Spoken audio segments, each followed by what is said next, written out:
نے کہا ہے کہ جاپان کے ساتھ 15% تجارتی ٹیرف پر معاہدہ ہو گیا ہے اور جاپان نے مذاکرات کر کے ٹیرف 15% پر لانے پر اتفاق بھی کیا ہے۔ مختلف ممالک پر ٹیرف 15 سے 50% کے درمیان ہوگا۔ یورپی یونین کے ساتھ سنجیدہ مذاکرات کر رہے ہیں۔ واشنگٹن میں یہ امریکی صدر ڈونلڈ ٹرمپ کا AI سمٹ سے خطاب تھا۔ آپ کو ایک بار پھر سے اپڈیٹ کرتے چلیں کہ انہوں نے یہ کہا ہے کہ امریکی صدر کا مختلف ممالک پر 15 سے 50% تک ٹیرف عائد کرنے کا اعلان۔ یورپی یونین کے ساتھ سنجیدہ مذاکرات کر رہے ہیں، چین کے ساتھ ڈیل کرنے والے ہیں اور جاپان نے مذاکرات کر کے ٹیرف 15% پر لانے پر اتفاق کیا ہے۔ امریکہ میں کاروبار کرنے والے ممالک پر ٹیرف کم کر دیں گے، تیل کی قیمت مزید نیچے لانا چاہتے ہیں، یہ ان کی جانب سے کہا گیا۔ توانائی پر مختلف ایشیا ممالک کے ساتھ معاہدے کر رہے ہیں۔ آپ کو بتاتے چلیں کہ واشنگٹن میں امریکی صدر ڈونلڈ ٹرمپ کا AI سمٹ سے یہ خطاب براہ راست آپ کو دکھایا گیا۔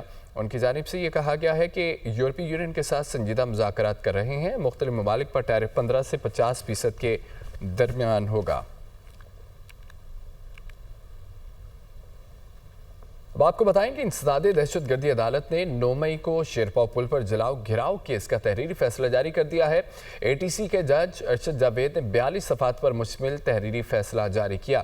پراسیکیوشن شاہ محمود قریشی کے خلاف اپنا مقدمہ ثابت نہیں کر سکی۔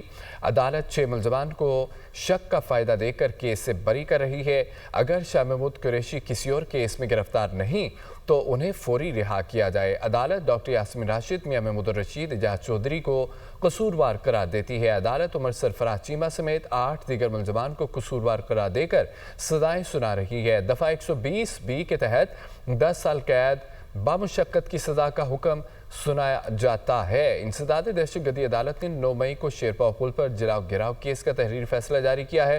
ATC کے جج ارشد جاوید نے 42 صفحات پر مشتمل تحریری فیصلہ جاری کر دیا ہے۔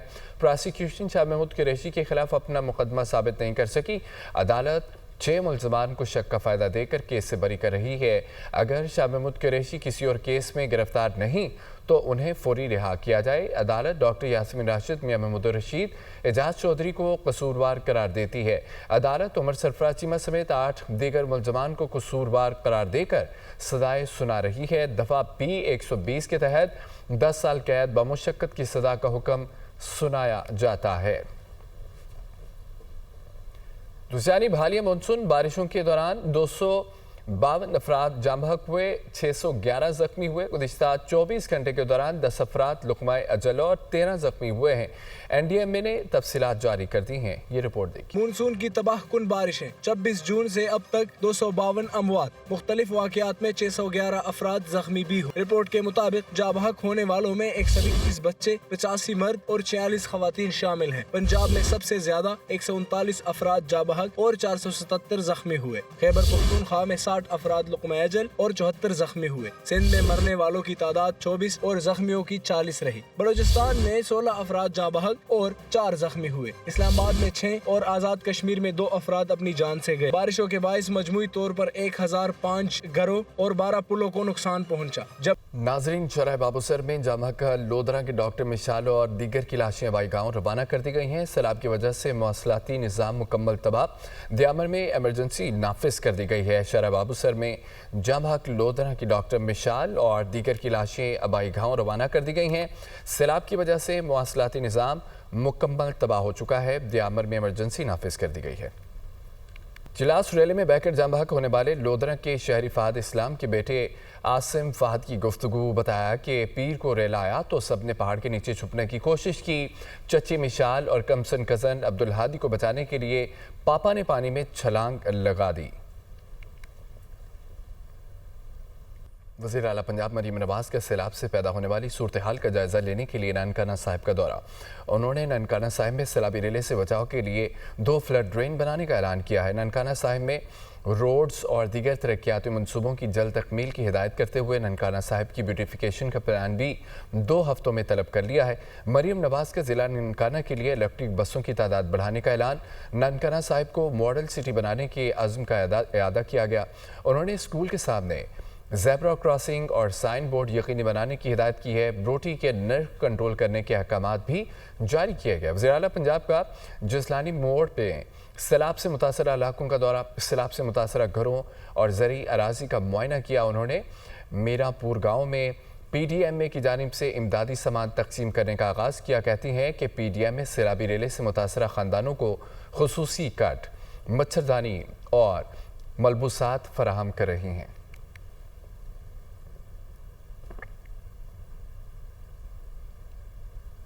سینٹ کی قائمہ کمیٹی برائے موسمیاتی تبدیلی کے چیئرپرسن سینیٹر شیری رحمان نے کہا ہے کہ ملک میں جدید ارلی وارننگ سسٹم کی شدید کمی ہے اور اداروں کو یہ تک معلوم نہیں کہ صوبوں کو کتنے ٹیوب ویلز درکار ہیں۔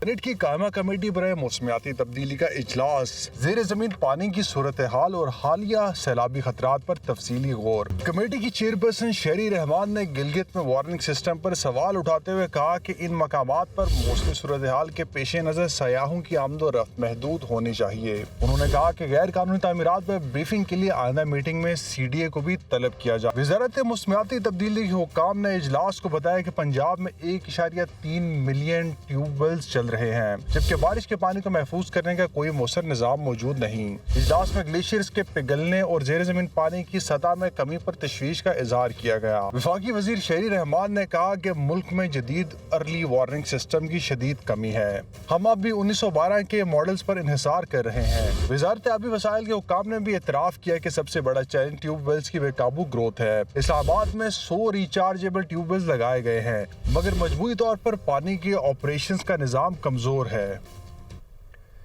وزیر اعظم شہباز شریف نے کہا ہے کہ ایف بی آر اصلاحات سے ٹیکس نظام کی بہتری خوش آئند ہے۔ اہداف کا حصول مثبت مگر مزید محنت کی ضرورت ہے۔ جائزہ اجلاس میں ہدایت کی کہ عصری تقاضوں سے ہم آہنگ نظام کی تشکیل کے لیے معینہ مدت میں اقدامات یقینی بنائے جائیں۔ تفصیل دیکھیں۔ ایف بی آر میں اصلاحات، وزیر اعظم کی زیر صدارت جائزہ اجلاس، غیر رسمی معیشت کے سدباب کے لیے مزید انفورسمنٹ اقدامات کی ہدایت۔ وزیر اعظم نے ہدایت کی کہ ایف بی آر کے ڈیجیٹل ونگ کی ازسر نو تشکیل کے لیے جامع لاہ عمل تشکیل دیا جائے۔ اصلاحاتی عمل میں تمام سٹیک ہولڈرز سے مشاورت کو یقینی بنایا جائے۔ اصلاحات کے اطلاق میں کاروباری حضرات، تاجر برادری اور ٹیکس دہندگان کی سہولت کو مد نظر رکھا جائے۔ وزیر اعظم نے ریاستی ملکیتی اداروں کی نجکاری پر پیش رفت کے حوالے سے جائزہ اجلاس کی صدارت بھی کی۔ کہا خسارے میں چلنے والے قومی اداروں کی نجکاری ملکی معیشت کی بہتری اور ترقی کے لیے ناگزیر ہے۔ نجکاری کے عمل میں تمام قانونی مراحل اور شفافیت کے تقاضے پورے کیے جائیں۔ انہوں نے کہا کہ نجکاری کمیشن میں جاری کام کی پیش رفت کی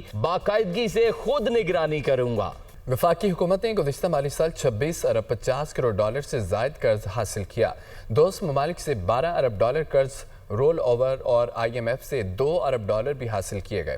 اقتصادی امور ڈویژن نے ملکی قرضوں سے متعلق رپورٹ جاری کر دی ہے۔ پاکستان نے گزشتہ مالی سال میں 26 ارب 50 کروڑ ڈالر سے زائد قرض لیا۔ دوست ممالک سے 12 ارب ڈالر قرض رول اوور ہوا۔ آئی ایم ایف سے 2 ارب ڈالر بھی حاصل کیے گئے۔ 12 ارب 13 کروڑ ڈالر کی پروجیکٹ فائننسنگ، بجٹری سپورٹ کی مد میں فائننسنگ ہوئی۔ اقتصادی امور ڈویژن کی ملکی قرضوں سے متعلق رپورٹ جاری۔ رپورٹ کے مطابق گزشتہ مالی سال میں حاصل کردہ فائننسنگ مالی سال 2023 اور 25 کی نسبت زیادہ رہی۔ جون 2025 میں 5 ارب 24 کروڑ 56 لاکھ ڈالر فائننسنگ حاصل کی گئی، جبکہ جون 2024 میں یہ فائننسنگ 2 ارب 25 کروڑ 74 لاکھ ڈالر تھی۔ اے ای ڈی کے مطابق کثیر الجہتی معاہدوں کے تحت 4 ارب 83 کروڑ 88 لاکھ ڈالر موصول ہوئے۔ اقتصادی امور ڈویژن کی رپورٹ کے مطابق کثیر الجہتی معاہدوں کے تحت اے ڈی بی سے 2 ارب 13 کروڑ ڈالر قرض حاصل کیا گیا۔ عالمی بینک گروپ سے 1 ارب 37 crore dollar, Islamic development bank سے 74 کروڑ ڈالر حاصل کیے گئے۔ اسی عرصے میں چین سے 10 کروڑ ڈالر، سعودی عرب سے 22 کروڑ ڈالر قرض ملا۔